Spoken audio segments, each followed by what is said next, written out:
مجھے بتائیے گا سر کہ کیا کہیں گے آئی ٹی کے حوالے سے؟ Now world is an electronics global village. ہمیں دنیا کی نئی ٹیکنالوجی کی طرف جانا ہوگا. کوئی وقت تھا ہم بچوں کو ٹائپ مشین سکھاتے تھے. اب آپ کسی بچے کو کہیں کہ بچہ آئے کہ جی مجھے بہت اچھا میں ٹائپ مشین چلاتا ہوں، تو آپ اس کو نوکری دیں گے؟ نہیں دیں گے ڈیفینیٹلی. حالیہ میں نے ایک منسٹر کا انٹرویو کیا، میں آپ سے شیئر کرتا ہوں. میں نے ان کو کہا کہ بھائی now world in electronics global village, آپ ٹوٹل 2 سے $2.5 بلین کا ایکسپورٹ کرتے ہیں. پڑوسی ملک $150 بلین کا ایکسپورٹ کرتا ہے آئی ٹی میں. اگر آپ دیکھیں تو سعودی عرب $120 بلین کرتا ہے آئل میں. کچھ نہیں ہے. اس نے بریک میں مجھے کہا یار کیا باتیں کر رہے ہو بھائی، کیا ہوتا ہے آئی ٹی؟ مجھے بتاؤ. وہ ایگریکلچر ایکسپورٹ ہوتا ہے، کاٹن ایکسپورٹ ہوتا ہے. ہمارے پاس یہ تو اویئرنیس لیول ہے. تو میں مبارکباد دیتا ہوں ایسے اداروں کو. ڈیفینیٹلی یہ عدنان صاحب لوگ جو کام کر رہے ہیں یہ ابھی اپنے گھر سے لگا کے کر رہے ہوں گے. اور ایسے اداروں کو منسٹر کا نام بتا دیں تو بڑا اچھا. یہ نہیں بتا سکتا کہ یہ بہت ٹاپ سیکریٹ بات ہے. اندازہ تھا کہ آپ منسٹر کا نام نہیں بتائیں گے. کبھی بھی نہیں بتاؤں گا. میں سمجھتا ہوں کہ ریاست کو ایسے اداروں کو، ایسے انڈیویجولز کو اور ایسے اینکرز کو فیسلٹیٹ کرنا چاہیے، اون کرنا چاہیے بیسیکلی. تو آپ کا مسئلہ کیا ہے؟ آپ کا مسئلہ ہے کوئی $10 to $15 بلین کے لیے آپ کو موت پڑی ہوئی ہے کہ آپ کبھی آئی ایم ایف کے پاس جا رہے ہیں، کبھی آپ ان کی ناک رگڑ رہے ہیں. ادھر آئے نا. ہمارے پاس 60% یوتھ ہے. دنیا میں اگر آپ جائیں تو جو اسکینی لینڈ کنٹریز ہیں ان کا ریونیو ہے ہی ایک، وہ ہے ان کا یوتھ. اس قسم کے پلیٹ فارم جس طرح کنیکٹ 2.0 کی جانب سے دیا جا رہا ہے کہ جی اگر آپ کوئی بھی اچھی چیز کسی سے بھی سیکھ سکتے ہیں، وہ چاہے دشمن کیوں نہ ہو.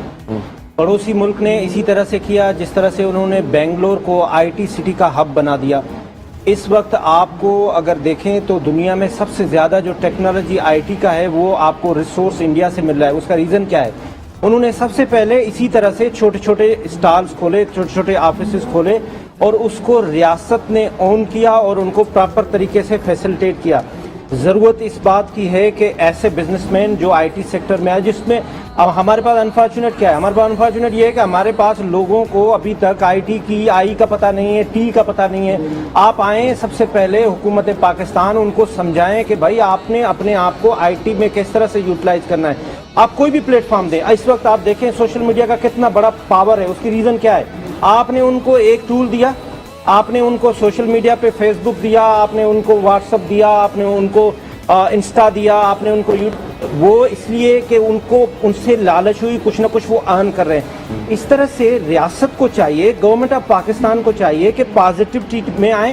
جس طرح سے ایسے کنیکٹ جیسے ادارے ہیں، A&I جیسے ادارے، میں سمجھ رہا ہوں ابھی تو یہ بالکل پروفٹ اینڈ لاس پہ ہی چل رہے ہوں گے. تو ریاست کو اون کرنا چاہیے.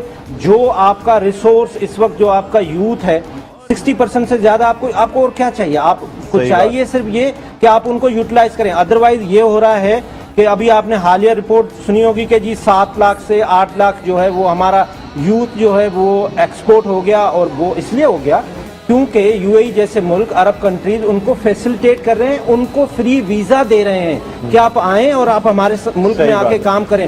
پھر ان کی مرضی ہے، وہ پیسہ ادھر ہی لگاتے ہیں یا آپ کے پاس بھیجتے ہیں. جو آپ کے 32 بلین کا ریمیٹنس آ رہا ہے باہر سے، وہ آپ کو پھر نہیں آئے گا. تو حکومت پاکستان کو چاہیے کہ ایسے اداروں کو سپورٹ کرے، ان کو فیسلٹیٹ کرے، ان کو کوئی لون دے، ان کے ساتھ کوئی JV بنائے جس طرح سے یوتھ کو یوٹیلائز تو کر سکیں. رادر دین کہ آپ پھر روتے پھریں کہ لا اینڈ آرڈر خراب ہو گیا، اس نے تو اس کے بعد حل ہی نہیں ہے اور کوئی. آپ اس کو روٹی نہیں دیں گے تو وہ تو گن ہی مارے گا نا، اور کیا کرے گا.